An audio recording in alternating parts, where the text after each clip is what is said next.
Poland's ruling nationalists held scaled-down events on Friday to commemorate the 10th anniversary of a plane crash in Russia that killed top politicians and military officers, and they renewed criticism of Moscow's handling of the disaster.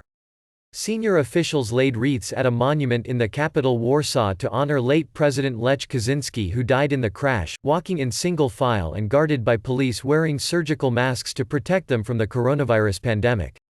The crash in thick fog near Smolensk in western Russia was Poland's worst air disaster since World War II and stunned the country.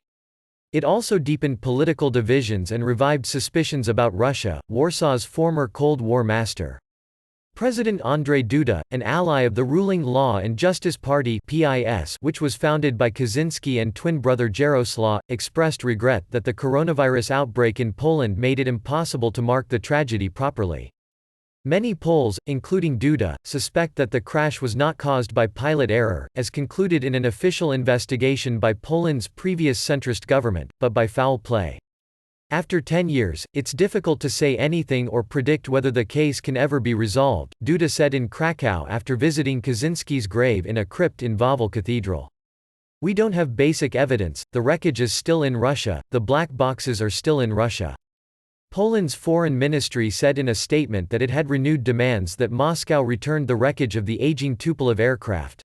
There are no provisions in international law that allow Russia to withhold Polish property, it said.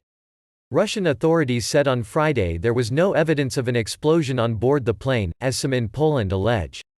Russia's investigative committee said in a statement that crew errors led to the accident. The aircraft collided with a tree trunk at a height of about 11 meters, it said. As a result of the detachment of part of a wing, the aircraft began to rotate and after a few seconds fell to the ground in an upside-down position. PiS has used the crash as a central plank of its campaign against the centrist opposition, the Civic Platform (PO), which ruled Poland for 8 years until 2015.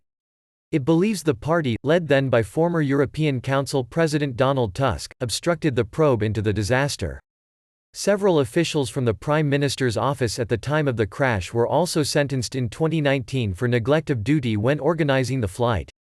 Tusk, who now heads the center-right European People's Party, a pan-European umbrella group, accuses PiS of fomenting hatred towards his supporters and exacerbating political rifts in Poland.